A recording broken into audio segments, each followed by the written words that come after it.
Hello friends, welcome to my channel. आज घेऊन आले आहे मराठी निबंध माझा आवडता ऋतू हिवाळा. निसर्गाची किमया भारी ऋतुचक्रावर चालते जीवनाची गाडी. प्रत्येक ऋतूचे आपले महत्त्व. मला आवडतो हिवाळाच जास्त.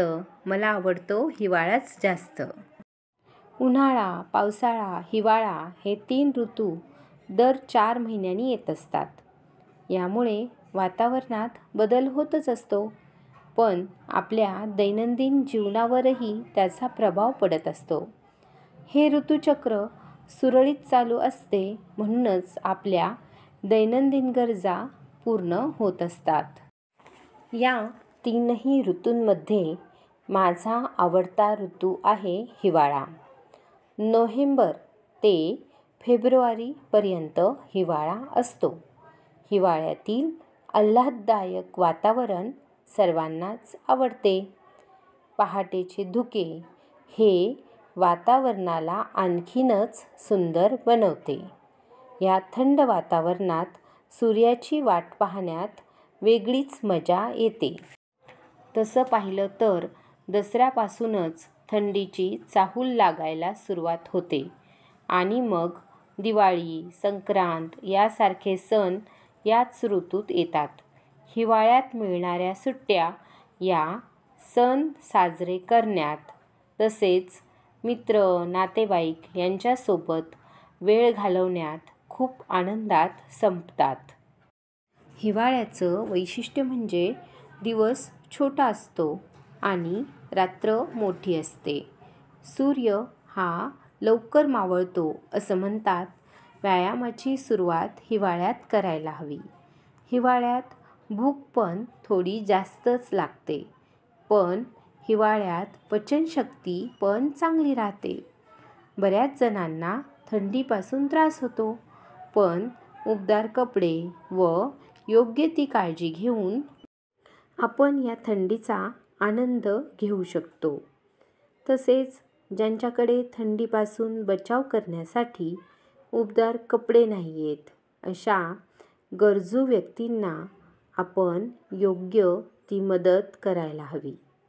थंडीपासून बचाव करण्यासाठी शेकोटी पेटवली जाते. वाफाळलेला चहा शेकोटीजवळ बसून घेण्यात वेगळीच मजा येते, नाही का? तसं पाहिलं तर हिवाळ्याचा आणि हिमालय पर्वताचा संबंध आहे.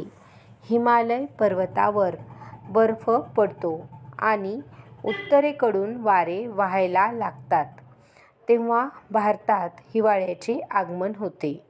काही प्राणी हिवाळ्यात झोपतात, जसं गोफर, बेडूक, साप आणि वटवाघूळ, व उबदार हवामानात परत बाहेर पडतात.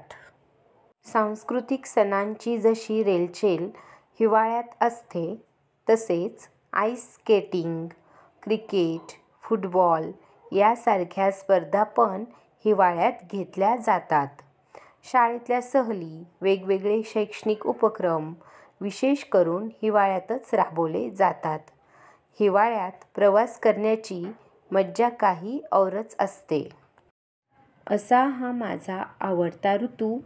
आनंद, उत्साह, शेकोटी, गप्पा, प्रसन्न वातावरण, भरपूर झोप, गरम चहा, मित्र, नातेवाईक या सगळ्यांमध्ये मला व्यस्त ठेवत असतो.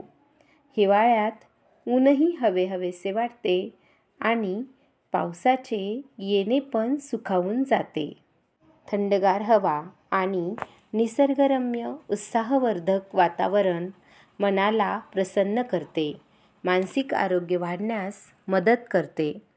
खरं तर असा हा हिवाळा जाताना पण मनाला आणि शरीराला भरपूर ऊर्जा देऊन जात असतो आणि मी वाट पाहत असते त्याच्या परतण्याची.